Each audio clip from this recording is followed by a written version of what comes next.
राजा विक्रमादित्य ने धैर्य नहीं छोड़ा।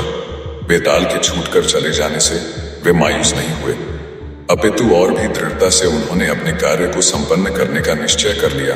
वे पुनः श्मशान में पहुंचे और सिरस के वृक्ष से उस शव को उतार लिया जिसमें बेताल वास करता था।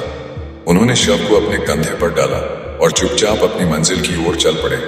श्मशान की सीमा समाप्त होते ही बेताल पुनः बोला, राजन, अब तक किए गए आपको समझाने के प्रयासों से मैं यही समझता हूं कि आप अपनी हट छोड़ने वाले नहीं हैं। फिर भी मेरा समझाने का धर्म बनता है।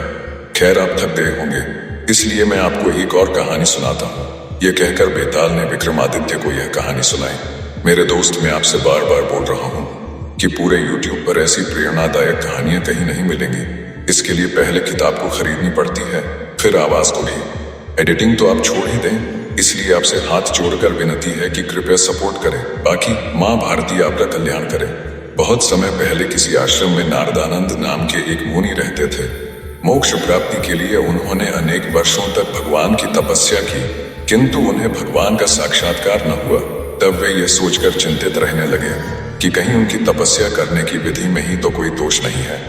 वे इस तरह विचार कर ही रहे थे कि उसी समय चतुरानंद नाम के एक ऋषि उनके आश्रम में पधारे। नारदानंद ने उनका स्वागत सत्कार किया और उनके सामने अपनी समस्या रखी। नारदानंद की समस्या सुनने के बाद ऋषि चतुरानंद ने कहा, मित्र, मानव शरीर के लिए कुछ प्रयोजन निश्चित किए गए हैं। मरने से पहले हर मनुष्य को कोई न कोई प्रयोजन पूरा करना चाहिए। ऐसा न हो तो वह पुनर्जन्म लेकर बार बार इस भूलोक में आएगा और यहीं का होकर रह जाएगा। जन्म के सार्थक होने पर ही मुक्ति प्राप्त होती है। तुम बिना प्रयोजनीय कार्य किए छोटी उम्र में ही तब प्रारंभ करके मोक्ष की आशा रखते हो, इसीलिए तो तुम्हें भगवान का साक्षात नहीं होता। तुम मोक्ष के बदले लोक कल्याण हेतु किसी उपयोगी कार्य को लक्ष्य बनाकर तपस्या करो, तभी तुम्हें भगवान का साक्षात्कार होगा। या फिर मेरी तरह संसार में भ्रमण करते हुए कुछ समय तक सत्कार्य करके तप करो, तब तुम्हें मुक्ति प्राप्त होगी। तुम्हारे तप के विधान में तो कोई त्रुटि नहीं है, परंतु तुम्हारे लक्ष्य में दोष है। यह सुनकर नारदानंद ने उनसे निवेदन किया, मुनिवर, जीवन के प्रति मेरा कोई अनुराग नहीं है। जहां तक हो सके आप शीघ्र ही भगवान से मिलने का मुझे कोई उपाय बताइए।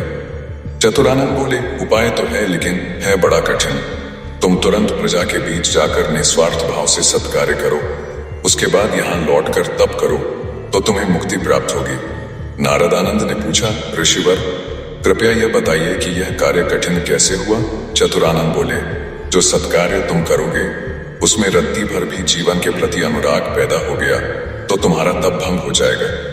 नारदानंद ने संदेह व्यक्त करते हुए कहा, सत्कार्य करने में मेरा लक्ष्य मोक्ष है तो इसमें भी मेरा स्वार्थ ही काम करने लगता है ना? चतुरानंद ने दृढ़ता पूर्वक कहा, ऐसा नहीं हो सकता।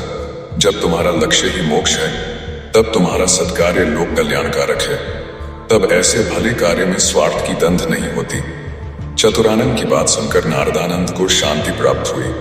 चतुरानंद के वहां से जाने के बाद नारदानंद वह आश्रम छोड़कर निकटवर्ती मथुरास्य नगर में जा पहुंचे। वे नगर भ्रमण करते हुए एक घर के सामने ठहर गए।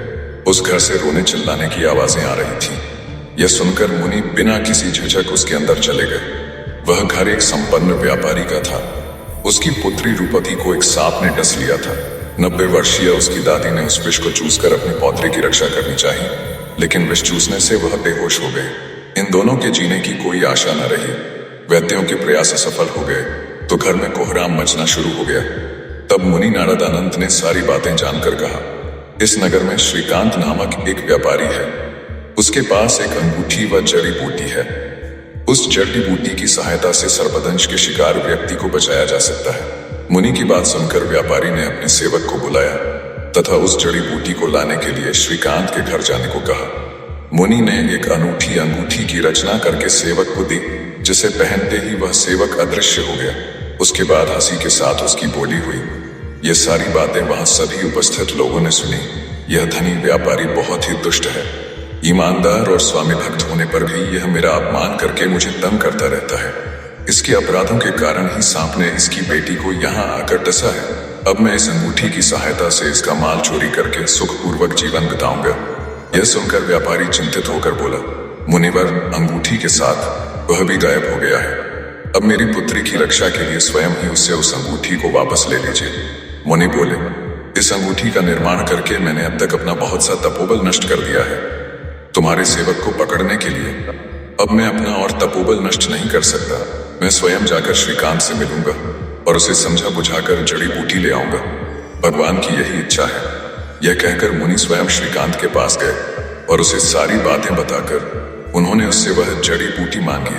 श्रीकांत ने पहले तो मुनि को वह जड़ी बूटी देने से स्पष्ट इनकार कर दिया, लेकिन बाद में उसने कुछ सोच विचार कर कहा, मुनिवर, मैं आपको एक शर्त पर यह बूटी दे सकता हूँ। मुनि ने पूछा, कैसी शर्त? श्रीकांत ने कहा, मुनिवर, शर्त यह है कि रूपवती और उसकी दादी दोनों में से आप किसी एक के लिए ही इसका उपयोग करेंगे। आप उस बूटी से सिर्फ रूपवती को ही जिंदा करेंगे और जब वह जीवित हो जाएगी तो उसे मेरे साथ विवाह करना होगा। मुनि ने पल भर विचार किया, फिर बोले, रूपवती की दादी की आयु 90 वर्ष की हो चुकी है, अतः रूपवती को जिंदा करना ही न्यायसंगत होगा, पर शादी तो उसके साथ तुम्हारी तभी होगी यदि वह भी तुमसे विवाह करने के लिए रजामंद हुई तो। यह सुनकर श्रीकांत क्रोधित होकर बोला, रूपवती और मैं एक दूसरे से प्यार करते हैं। घर में बड़ों के कारण ही हमारे प्रेम में बाधा पड़ गई। मेरे पिता के निधन के बाद मैंने ही निर्लज्ज होकर रूपवती के साथ विवाह करने का प्रस्ताव उसके पिता के सामने रखा था, किंतु उसने न सिर्फ मेरा अपमान किया अपितु मुझे नौकरों से पिटवाया भी। बहुत बेइज्जत करके उसने मुझे अपने घर से निकाला था। मुनि ने कहा, अब जो हो चुका है उसे भूल जाओ, तुम बूटी लेकर मेरे साथ चलो। अगर रूपवती तुम्हारे इस प्रस्ताव को स्वीकार कर लेगी तो उससे विवाह कराने का उत्तरदायित्व मैं अपने ऊपर लेता हूँ। श्रीकांत बूटी लेकर मुनि के साथ चल दिया। दोनों व्यापारी के घर पहुंचे।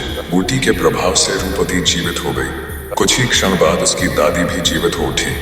तब श्रीकांत बोला, रूपवती को मैंने ही जीवन दान दिया है। श्रीकांत की बात सुनकर मुनि बोले, रूपवती के जिंदा होने का मूल कारण तो मैं हूं। मैं भी उससे प्यार करने लगा हूं। हम दोनों में से जिसे वह चाहती है वही उसके लिए योग्य वर हो सकता है। रूपवती से जब इस विषय में पूछा गया तो उसने बजाय श्रीकांत का वरण करने के मुनि को ही वरण करना स्वीकार किया।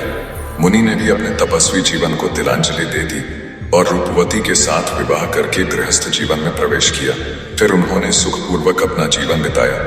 यह कहानी सुनाकर बेताल बोला, राजन, मुनि नारदानंद के द्वारा तप का जीवन को छोड़कर सांसारिक जीवन के प्रति अनुराग होने का कारण उसकी स्वार्थपरकता ही है। अब यह स्वार्थपरकता किसको लेकर है? रूपवती को जिंदा करने में या दुराचारी जानकर भी उस धनी व्यापारी की मदद करने में? अगर जानते हुए भी आपने मेरी शंका का समाधान नहीं किया तो आपका मस्तक छिन्न भिन्न हो जाएगा। बेताल का विचित्र प्रश्न सुनकर राजा विक्रमादित्य बोले, बेताल, छोटी उम्र की रूपवती को जिंदा करने में मुनि की स्वार्थपरकता नहीं है। जब वह सहायता पहुंचा सकता था तो एक संपन्न व्यक्ति की पुत्री को जिंदा करने में भी कोई स्वार्थपरकता नहीं है। रूपवती को जिंदा करने से एक कन्या की अकाल मृत्यु से रक्षा हुई और एक संपन्न व्यक्ति की जबरदस्ती करने की आदत में भी बदलाव आया। रही अंगूठी की बात, तो उस अंगूठी का निर्माण करके मुनि ने सचमुच ही बहुत भूल की। उस अंगूठी को पाकर एक ईमानदार और स्वामी भक्त सेवक चोर बनने के लिए प्रेरित हो गया। अंगूठी उस सेवक को न देकर मुनि स्वयं ही श्रीकांत से मिलने चले गए होते तो वह नौकर चोर न बनता। राजा विक्रमादित्य के मुख से अपने संशयों का समाधान सुनकर बेताल की जिज्ञासा शांत हो गई, लेकिन विक्रमादित्य के मौन भंग करने के कारण बेताल को मुक्त होने का अवसर मिल गया। इसलिए वह शव सहित अदृश्य हो गया और वापस जाकर श्मशान स्थित सिरस के उसी पेड़ पर जा लटका।